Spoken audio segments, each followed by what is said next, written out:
안녕하세요, 라낙입니다. 11월 말인데 굉장히 가을가을한 오늘 날씨 함께 드라이브 하실게요.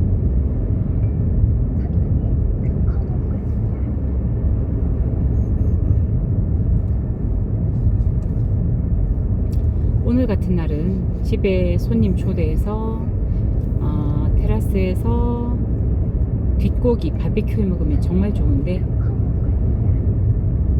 준비도 안 되어 있고 초대한 손님도 없어서 조금 아쉬운 마음입니다.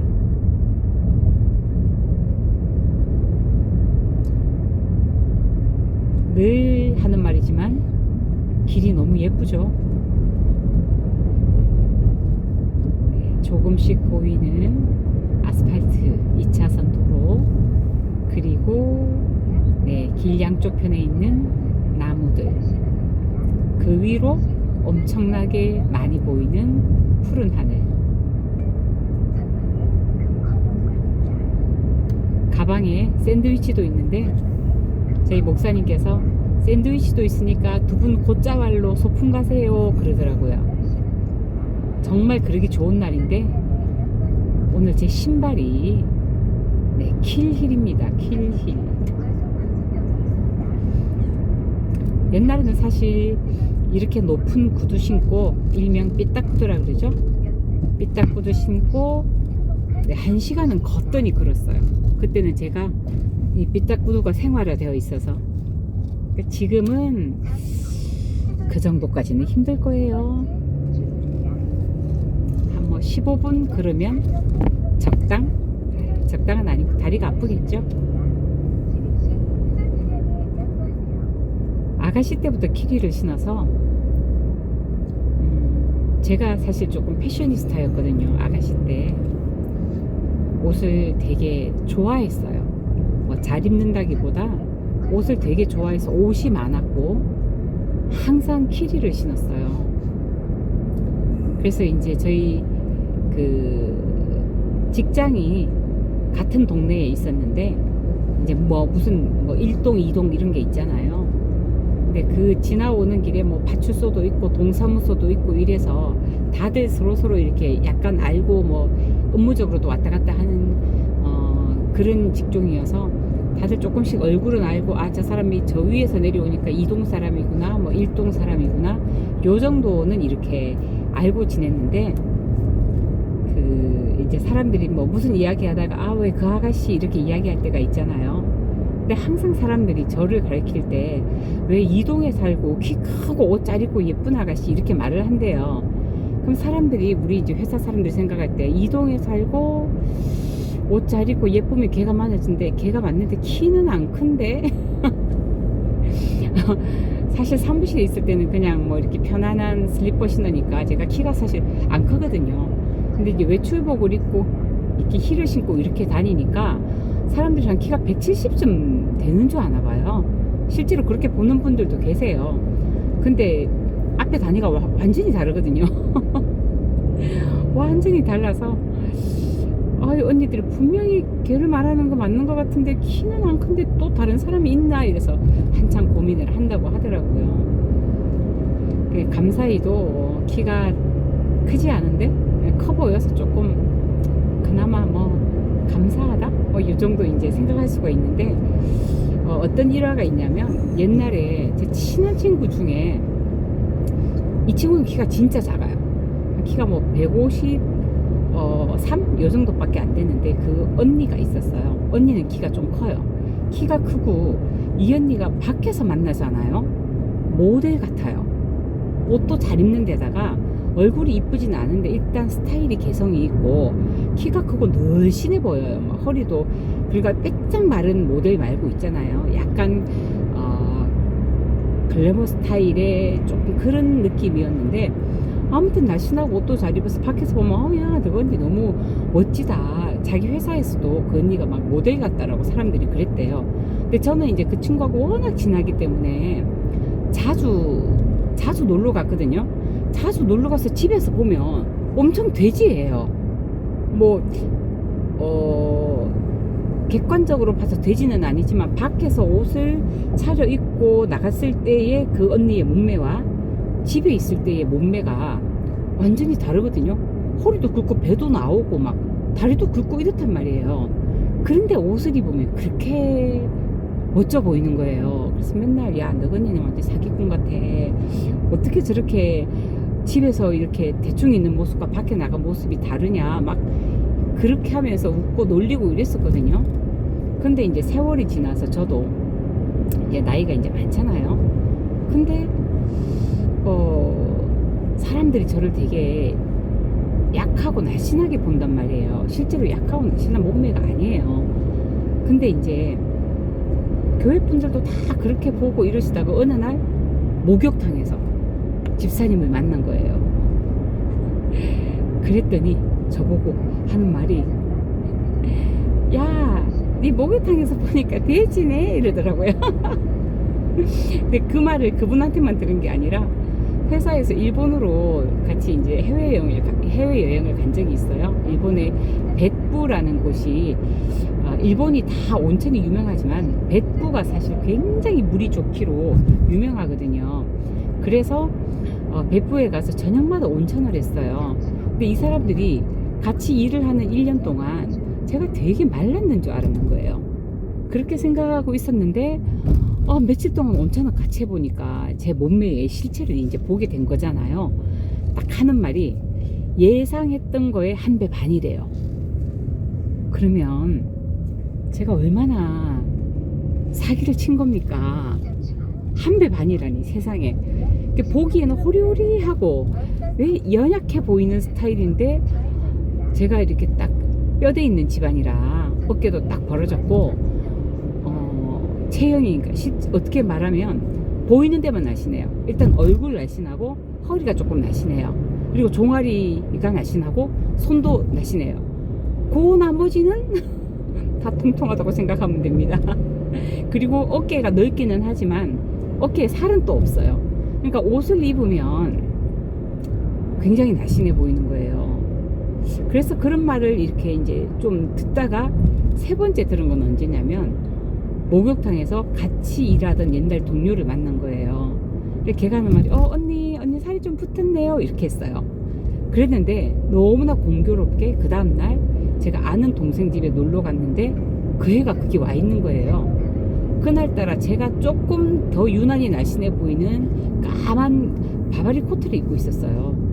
얘가 나를 보더니 너무 눈이 동그래져서 하는 말, 언니 어제 그 살 다 어디 갔어요? 이러더라고요. 그래서 내가 진짜 이 옷을 입었을 때와 아닐 때가 차이가 되게 많이 나는구나 그렇게 생각을 하고 있었는데 그게 이제 제가 스스로 또 이렇게 느낄 때가 있잖아요. 어느 날 저희 언니랑 같이 오늘 왜 이렇게 목욕탕 시리즈가 계속 나오지? 목욕탕을 갔는데 우리 언니랑 저랑 몸무게가 키는 비슷하고 몸무게가 실제로 한 2-3kg 정도밖에 차이 안 나요. 근데 보면 우리 언니는 저보다 엄청 살쪄 보이고 저는 조금 말라 보이고 이러는데 둘이 이렇게 이제 뭐 이렇게 막 머리 감고 얼굴에 뭐 이제 바르고 이럴 때까지는 덩치가 비슷했어요. 제가 갑자기 셔츠를 하나 딱 입었거든요. 제가 눈으로 실감했잖아요. 확 달라지는 거예요. 그래서 언니 내 뭐 이렇게 사기꾼이 다 있노. 언니하고 이때까지 덩치가 똑같았는데 이거 하나 입었다고 내가 너무 날씬해 보인다. 그렇게 웃었던 적이 있는데 이유는 뭐 때문인지 모르겠지만 아무튼 입으면 되게 날씬해 보여요. 그래서 저는 엄청 감사하고 산답니다. 아무리 사람들이 저보고 몸이 약하다 그래서 그렇지 않아요. 제가 어깨도 넓고 딱 벌어졌어요. 막 이렇게 말을 해도 안 믿어줘요. 안 믿어줘서 이제 뭐 안 믿어주는 말은 안 하기로 본인이 직접 보고 느끼시면 느끼는 걸 그냥 가만히 있기로 했어요. 가만히 있으면 반은 먹고 들어갈 것 같아요. 이거 어디로? 이쪽으로? 반은 먹고 들어갈 것 같아서요. 근데 여기는 여보 어디지? 나 처음 가는 길 같아. 이쪽으로는. 이게 평화를 올리는 건가? 그럼 옛날에 가봤겠네. 아주 오래전에. 오늘은 조금 잘 안 다니는 길로 돌아서 평화로를 올리고 있습니다.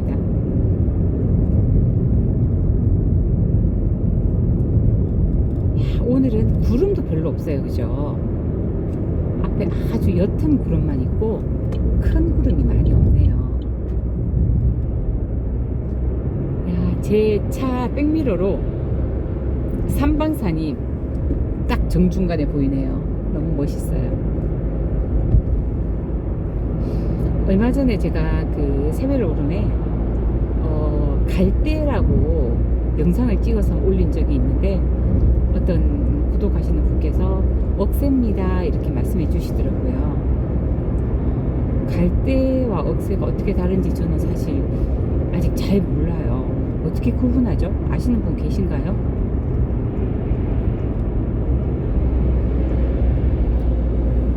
그런 거 구분하는 분은 아마 약간 이렇게 식물 쪽에 조예가 되게 깊으신 분이 아닐까 그런 생각을 하게 됩니다.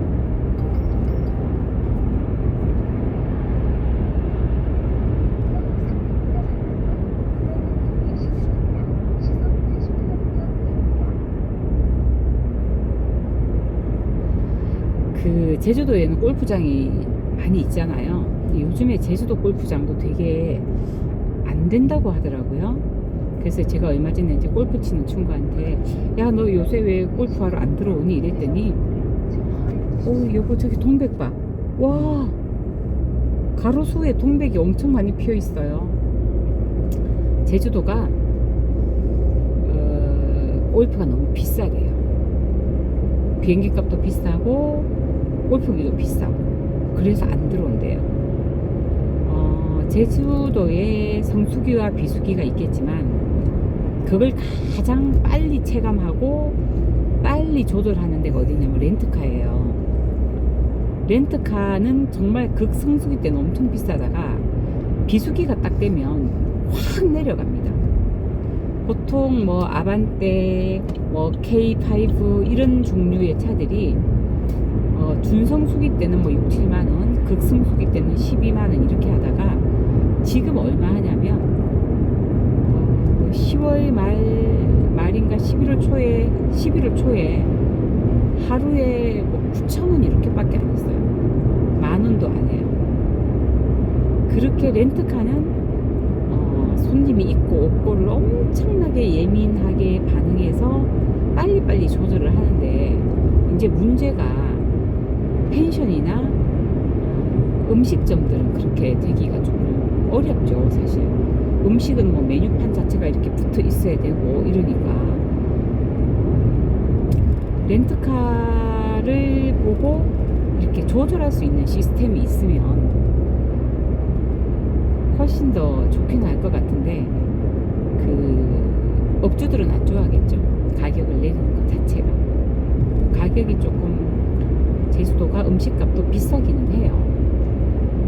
조금 가성비 좋게. 그리고 이제 지금처럼 비수기에는 도민들이 올 수 있는 식당을 만들기 위해서는 가격표를 조금 내려야 되고 그런 수고, 약간의 메뉴 개발 이런 것들도 있어야 되지 않을까. 얼마 전에 저 아는 그 식당 운영하시는 분께서 너무 고민하시더라고요. 장사가 안 돼서 어떻게 뭐 네이버에 조금 연락을 해서 홍보를 해볼까. 이 동네 사람이 왔으면 좋겠는데 이제 그런 이야기를 하다가 저하고 이제 친한 동생이 향숙이라고 뭐 아시는 분은 아실 거예요. 자주 등장하니까 향숙이하고 이렇게 이야기를 해보니까 도민들을 상대로 하려면 가격이 싸야 되고 메뉴가 편하게 먹을 수 있는 메뉴들이 있어야 되고 이런 얘기들을 했습니다. 그런 거 생각하면 저는 장사하면 안 돼요. 저는 그런 거에 대해서 되게 둔하거든요. 장사를 안 하고 있는 게 천만다행으로 생각합니다. 저는 지금은 이제 저희 동네 위에 바로 위에 평화로를 지나고 있는데 뭐 제가 지금 집에 가는 건 아니어서 저희 동네를 오늘은 가볍게 패스를 하면서 지나가 보겠습니다. 가을 풍경이 아름다워서 제가 말은 짬짬이 하더라도 그냥 영상을 틀어놓고 갈게요.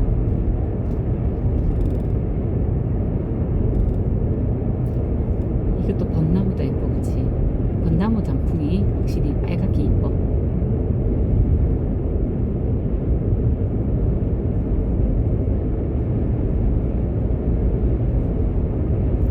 우리 집은 여기로 내려가는 거지?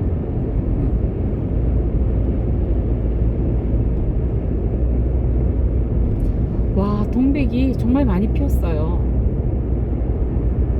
올해는 동백이 한창일 때 카멜리아 힐을 꼭 가봐야겠어요. 작년에도 타이밍을 놓쳐서 못 갔거든요.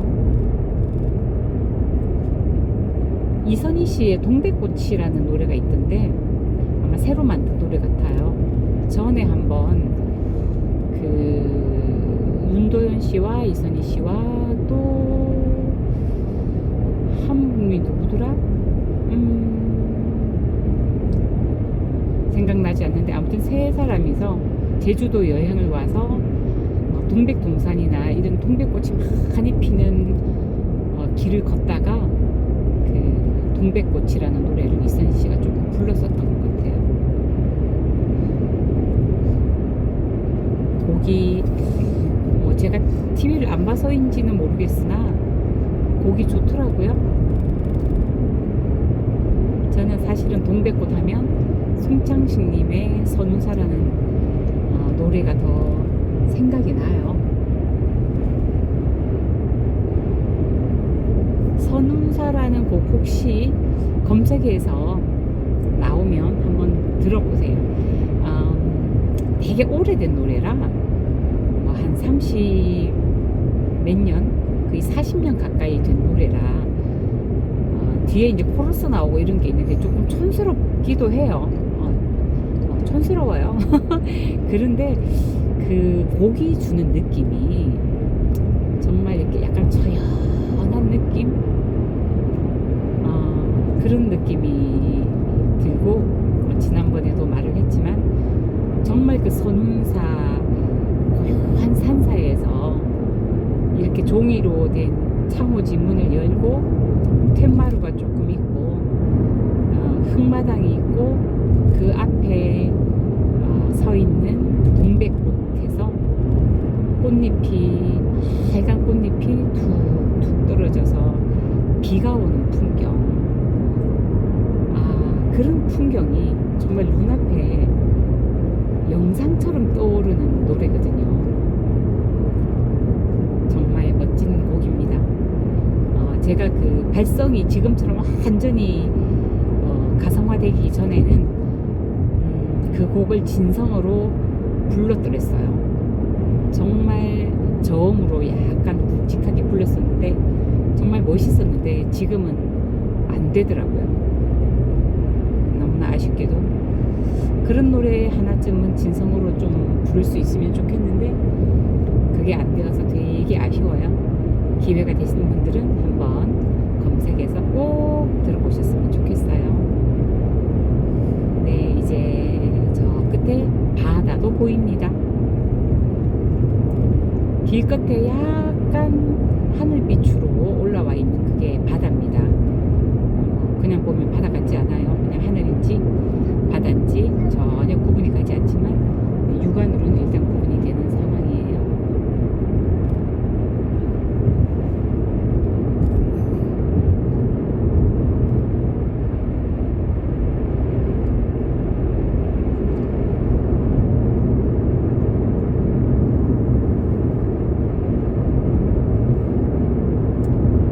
어쩜 제주는 이렇게 아름다울까요? 저 완전히 그 우물 안에 있는 개구리 같죠? 맨날 제주 아름답다고. 사실 이태리에 가보고도 완전히 반했어요. 너무너무 멋지더라고요. 그 남들은 뭐 건축물, 뭐 분수 이런 게 멋있다고 하는데 저는 뭐 발도르차인가 하는 그 대평원 밀밭이 끊임없이 펼쳐져 있는 언덕 넘어 언덕, 언덕 넘어 언덕, 언덕 넘어 언덕 그런 대평원이 있었는데 저는 그게 좋더라고요. 그게 그 영화에서 나왔던 장면이 그게 있는데 여보 영화 제목이 뭐였지? 검투사라는 뜻인데 뭐였지? 기억이 안 나? 크레디에이터 맞지? 네, 크레디에이터에 나왔던 그 주인공이 이렇게 밀밭에 손을 싹 스치면서 그 고향으로 돌아가고 싶은 영혼을 그 손끝에 담아서 싹 스치는 장면이 있는데 그걸 발도르차 대평원에서 찍었다고 하더라고요. 그리고 그때 그 막시무스가 살던 영화 속에 그 집을 저희가 입구에서 사진을 찍고 이랬는데 정말 사이프러스 그늘지는 사이프러스 나무가 길게 이렇게 쫙 집 올라가는 길까지 마차가 올라가는 그 길에 쫙 써 있고 그 끝에 집이 있어요. 그래서 이태리에서 그런 집들을 보면 되게 부잣집이라고 하더라고요. 길을 쫙 황토길로 뚫어가지고 나무가 서 있고 그 끝에 집이 있는 거. 정말 그런 집들이 자주 있었고, 그리고 정말 더 놀라웠던 건 우리가 뭐 그 영화나 그런 데서 보는 절벽 위에 성들 있잖아요. 성으로 된 동네 이런 것들이 군데군데 굉장히 많았습니다. 정말 아름다운 곳이구나라는 생각을 할 수가 있었고, 저는 가장 좋았던 건 뭐 건물이 좋았다 이런 것보다 그 건물들이 무려 900년, 1000년, 2000년 전에 지어진 것들이 그대로 존재해 있다라는 거. 그게 너무 대단하더라고요. 멋졌어요. 우리는 초가집이라서 그렇게 오랫동안 있지는 못하겠지만 거기는 어차피 석조 건물로 지은 거라 오래 갈 수밖에 없고요. 그래서 그런 말, 옛날에 그런 거 있었잖아요. 한국적인 것이 세계적이다 이런 거. 세계적이라고 해서 세계의 것을 따라갈 것이 아니라 우리 걸로 세계화시키는 거. 아, 한국은 이런 건축물이 있구나, 이런 게 지금 우리가 많이 존재하지 않는 게 굉장히 아쉽죠. 옛날엔 몰랐는데 요즘에 왜 이렇게 절이나 뭐 경복궁 이런 그 옛날 궁궐들 보면 와, 정말 아름다워요. 어떻게 그렇게 지었는지, 못을 쓰지 않고 나무를 끼워 맞춰서 그런 거 보면 우리나라도 건축 실력이 정말 어마어마합니다. 어마어마. 이런 것들을 자랑스러워하면서 계속 살려나가야 되는 것 같아요. 그게 세계적이 되는 거죠. 네, 저는 이제 영상을 마무리할까 합니다. 같은 풍경이 계속 이어져서요. 네, 다음에 또 좋은 풍경 있으면 다시 영상 올리겠습니다. 애월아당이었습니다.